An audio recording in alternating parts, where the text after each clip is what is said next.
ಬೆಳಗಾವಿ ಉತ್ತರ ಮತಕ್ಷೇತ್ರದ ಶಾಸಕರಾದ ಆಸಿಫ್ ರಾಜು ಸೇಠ್ ಅವರು ಸಂಗಮೇಶ್ವರ ನಗರದಲ್ಲಿ ನೂತನ ಸಾರ್ವಜನಿಕ ಉದ್ಯಾನವನದ ಅಭಿವೃದ್ಧಿ ಕಾಮಗಾರಿಗೆ ಚಾಲನೆ ನೀಡಿದರು.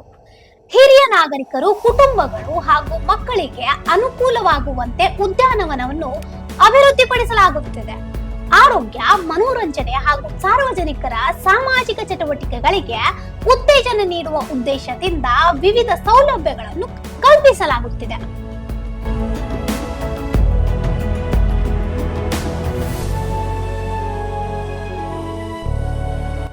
ಹಿರಿಯ ನಾಗರಿಕರಿಗಾಗಿ ವಿಶೇಷ ವಾಕಿಂಗ್ ಟ್ರ್ಯಾಕ್ ಹಾಗೂ ಬೆಳಗ್ಗೆ ಮತ್ತು ಸಂಜೆ ವಾಯು ವಿಹಾರ ಮಾಡಲು ವಿಶಾಲವಾದ ಸ್ಥಳವನ್ನು ನಿರ್ಮಿಸಲಾಗುತ್ತದೆ. ಮಕ್ಕಳು ಹಾಗೂ ಯುವಕರಿಗಾಗಿ ಹೊರಾಂಗಣ ಜಿಮ್ ಉಪಕರಣಗಳನ್ನು ಮತ್ತು ವ್ಯಾಯಾಮ ಹಾಗೂ ಮನೋರಂಜನೆಗೆ ಅಗತ್ಯವಾದ ಸ್ಥಳ ಅವಕಾಶವನ್ನು ಕಲ್ಪಿಸಲಾಗುತ್ತಿದೆ. ಅದು ಯೂಸ್ ಆಗಲಿಲ್ಲ, ಎಂಕ್ರೋಚ್ಮೆಂಟ್ ಆಗಬಾರ್ದು ಮತ್ತು ಇಲ್ಲಿ ಸರೌಂಡಿಂಗ್ ಮಂದಿಗೆ ಹೆಲ್ಪ್ ಆಗಬೇಕು. ಅದರ ಸಲುವಾಗಿ ಒಂದು 25 ಲಕ್ಷ ರೂಪಾಯಿ ನಾವು ಬುಡಾದಿಂದ ಸ್ಯಾಂಕ್ಷನ್ ಮಾಡಿದ್ದೀವಿ. ಇಲ್ಲಿ ಕಂಪೌಂಡ್ ವಾಲ್, ಪೇವರ್ಸ್ ಮತ್ತು ಚಿಲ್ಡ್ರನ್ಗೆ ಜಿಮ್ ಎಕ್ವಿಪ್ಮೆಂಟ್ ಇದೆಲ್ಲ ಫಸ್ಟ್ ಫೇಸಲ್ಲಿ ತಗೋತೀವಿ. ಮೇನ್ ನಮ್ಮ ಕಾರಣ ನಮ್ದು ಲಂಗ್ ಸ್ಪೇಸ್ ಏನಿದೆ, ಗ್ರೀನರಿ ಇದೆ, ಅದು ಯಾವಾಗೂ ಎಂಕ್ರೋಚ್ಮೆಂಟ್ ಆಗಿ ಗಾರ್ಡನ್ ಸ್ಪೇಸ್ ಹೋಗಬಾರ್ದು. ಅದರಿಂದ ಮತ್ತು ಮಂದಿಗೆ ಹೆಲ್ಪ್ ಆಗಬೇಕು. ಇದು ಏರಿಯಾದಲ್ಲಿ ಗಾರ್ಡನ್ ಏನೂ ಇಲ್ಲ, ಅದ್ರ ನಾವು ಇವತ್ತು ಪೂಜೆ ಮಾಡಿದ್ದೀವಿ.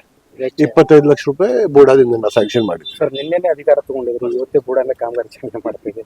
ಹೆಂಗ ಅನಿಸ್ತಾ ಇದೆ ಸರ್? ನೋಡಿ, ಕೆಲಸ ಮಾಡಲಿಕ್ಕೆ 24 ತಾಸು ನಾವು ಕೆಲಸ ಮಾಡಬೇಕು. ಮತ್ತು ಇಚ್ಛೆ ಐತಂದ್ರೆ 1 ತಾಸೊಳಗೂ ಆಗ್ತೈತಿ, ಇಲ್ಲಾಂದ್ರೆ 1 ವರ್ಷದಲ್ಲೇನು ಆಗೋದಿಲ್ಲ. ಈಗ ಗಾರ್ಡನ್ ಕಾಮಗಾರಿಕೆಯನ್ನು ಚಾಲನೆ ಕೊಟ್ರಿ, ಒಳ್ಳೆ ವಿಚಾರ. ಆದರೆ ಸರ್, ನಗರದಲ್ಲಿ ಕೆಲವು ಗಾರ್ಡನ್ಗಳಲ್ಲಿ ಮೇಂಟೆನೆನ್ಸ್ ಆಗ್ತಾ ಇಲ್ಲ, ಎಕ್ವಿಪ್ಮೆಂಟ್ ಎಲ್ಲ ಮುರಿದು ಹೋಗಿದೆ. ನೋಡಿ, ನಿರಾಶೆ ವಾಪಸ್ ಬರ್ತೀವಿ. ಒಂದು ಮಾತು ಹೇಳ್ತೀನಿ ನಾನು, ನಾವು ಡೆವಲಪ್ ಮಾಡಿಕೊಡ್ತೀವಿ, ಒಂದು ಮನುಷ್ಯಗೇನು ಇಡ್ತೀವಿ. ಮೇಂಟೈನ್ ಇದು ಪಬ್ಲಿಕ್ ಪ್ರಾಪರ್ಟಿ, ಮೇಂಟೆನೆನ್ಸ್ ಮಾಡೋದು ಸರ್ಕಾರದ ಕರ್ತವ್ಯ ಮತ್ತು ಅಲ್ಲಿ ಸರೌಂಡಿಂಗ್ ಏರಿಯಾದ ಮಂದಿನೂ ಕರ್ತವ್ಯ. ಅವರು ಸತ್ತ ಮನೆ ಮುಂದೆ ಹೋಯಂಗೆ ಗಿಡಗೆ ಮಾಡ್ತಾರೋ, ಅದು ಗಾರ್ಡನ್ಗೆ ಹೋಗಿ ನೋಡಿ ಮಾಡಿದಂದ್ರೆ ಅವ್ರಿಗಿದು ಅಲ್ಲೇನೋ ಚೇಂಜ್ ಮಾಡ್ತಾ ಇದ್ದೆ. ಬಹಳಷ್ಟು ಗಾರ್ಡನ್ ಕೆಲಸ ನಾವು ತಗೊಂಡಿವಿ, ಅದು ಚೇಂಜ್ ಮಾಡ್ತಾ ಇದ್ದೆ. ಸರ್, ಇವಾಗ ಬಿಜೆಪಿದವರು ಒಂದು ಅಭಿಯಾನ ಸ್ಟಾರ್ಟ್ ಮಾಡಿದ್ದಾರೆ ಸರ್. ಗುಂಡೆಗಳ ರಸ್ತೆಗಳ ಕುರಿತಾಗಿ ಒಂದು ಅಭಿಯಾನ ಸ್ಟಾರ್ಟ್ ಮಾಡಿದ್ದಾರೆ ಸಾಮಾಜಿಕ ಜಾಲತಾಣದಲ್ಲಿ. ನಾರ್ತ್ದಲ್ಲಿ ಎಸ್ಪೆಷಲಿ ಆಗಿ ಒಂದು ಗುಂಡೆಗಳ ಕುರಿತಾಗಿ ವಿಡಿಯೋಸ್ಗಳನ್ನ ಹರಿಬಿಡ್ತಾ ಇದಾರೆ. ನಾವು ತಾವು ಯಾವ ರೀತಿ ನಮ್ದು ವಿಡಿಯೋ ತಾವು ನೋಡಿರ್ಬೇಕು. ಒಂದು 5-6 ದಿವಸ ಹಿಂದೆ ಎಲ್ಲ ಗುಂಡೆ ಒಂದು 4-5 ತಿಂಗಳಲ್ಲಿ ನಾವು ಮುಚ್ತೀವಿ. ಮತ್ತು ಬೇರೆ ಬೇರೆ ರೋಡ್ಸ್ ರೀಕಾರ್ಪೆಟಿಂಗ್ ಟೆಂಡರ್ ಆಗಿದೆ. ಬರೀ ಮಾತಾಡೋದು, ಪ್ರೆಸ್ನಲ್ಲೇ ಮುಂದೆ ಬರೋದು ಕೆಲಸ ನಂದಿಲ್ಲ. ನನ್ನ ಕೆಲಸ ಮಾಡೋದು. ಮತ್ತು ಆಲ್ರೆಡಿ ಟೆಂಡರು ಆಗಿದೆ, ಗುಂಡು ಮುಚ್ಚೋದು ಕೆಲಸನೂ ಸ್ಟಾರ್ಟ್ ಆಗಿದೆ. ಅವರು ಏನು ಮಾಡಕತ್ತಾರೆ ಈಗ? ಸರ್, ಇವಾಗ ಕಂಪ್ಲೇಂಟ್ ಬಗ್ಗೆ ತಾವು ಒಂದು ಅಭಿಯಾನ ಸ್ಟಾರ್ಟ್ ಮಾಡಿದ್ರೆ ಎಷ್ಟು ಕಂಪ್ಲೇಂಟ್ ಬಂದು ಅದ್ರ ದಿನ ಕಂಪ್ಲೇಂಟ್ಸ್ ಬರ್ತಾ ಇದ್ದಾರೆ ನಮ್ದು ಲೈನ್ದಲ್ಲಿ, ಹೆಲ್ಪ್ ಲೈನ್ದಲ್ಲಿ. ಅದು ನಾವು ಇಮಿಡಿಯೇಟ್ಲಿ ಫಾರ್ವರ್ಡ್ ಮಾಡಿ ಅದು ಫಾಲೋ ಅಪ್ ಮಾಡ್ತಾ ಇದ್ದೀವಿ, ಕೆಲಸನೂ ಆಗ್ತಾ ಇದೆ. ಸರ್, ಗಣೇಶ ಚತುರ್ಥಿ ಮುಂದೆ ಬರ್ತಾ ಇದೆ. ಈಗಾಗಲೇ ಗಣೇಶ ಚತುರ್ಥಿ ಅದರ ಮುಂಚೆ ನಾವು ಎಲ್ಲ ಏನೇನು ಪಾಟೋಲ್ಸ್ ಇದೆ ಎಲ್ಲರೂ ನಾವು ಫಿಲ್ಅಪ್ ಮಾಡಿ ರೋಡ್ ಲೆವೆಲ್ ಮಾಡಿಕೊಡ್ತೀವಿ. ಬಿಜೆಪಿ ಅವ್ರ ಅಭಿಯಾನ ಚಾಲೂ ಮಾಡಿದಾರಂತೆ. ಕಾರ್ಪೊರೇಷನ್ ಯಾರಿತ್ತರ ಒಳಗಿದೆ, ರೂಲಿಂಗ್ ಯಾರದಾರ, ಅವರು ರೂಲಿಂಗ್ ಅದಾರಲ್ಲ. ಮೊದಲು ನೀವು ನೋಡಾಕಿ ಬೇಕು ಗುಂಡಿ ಹೆಂಗಾಗಿದ್ದಂತೆ. ಸರ್, ಇವ್ರಿಗೆ ಇದಕ್ಕೆ ಯಾವ ರೀತಿ ಒಂದು ರಿಪ್ಲೈ ಕೊಡ್ತಾರೆ ಸರ್? ಈ ರೂಲಿಂಗ್ ಕಾರ್ಪೊರೇಷನ್ ನಲ್ಲಿ ಈಗಾಗಲೇ ಅವರು ಆಡಳಿತ ಇತರದಲ್ಲೇ ಏನ್ ಡೆವಲಪ್ಮೆಂಟ್ ಕೆಲಸ ಇರ್ತೈತಿ ಸಿಟಿದು, ಅಂಥದ್ದಲ್ಲೇ ರಾಜಕಾರಣ ಮಾಡಬಾರ್ದು.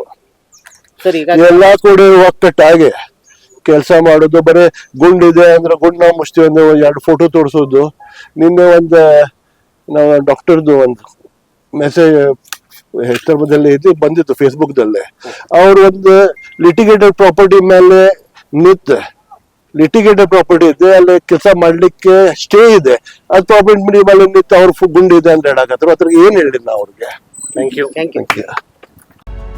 ಸಂಗಮೇಶ್ವರ್ ನಗರದ ನಿವಾಸಿಗಳಿಗೆ ಆರೋಗ್ಯಕರ ಹಾಗೂ ಸುಸ್ಥಿರ ಜೀವನ ಶೈಲಿಗೆ ಉತ್ತೇಜನ ನೀಡುವುದರ ಜೊತೆಗೆ ಎಲ್ಲರಿಗೂ ಸುಲಭವಾಗಿ ಲಭ್ಯವಾಗುವ ಉತ್ತಮ ಸಾರ್ವಜನಿಕ ಸ್ಥಳವನ್ನು ನಿರ್ಮಿಸುವುದು ಈ ಯೋಜನೆಯ ಪ್ರಮುಖ ಉದ್ದೇಶವಾಗಿದೆ.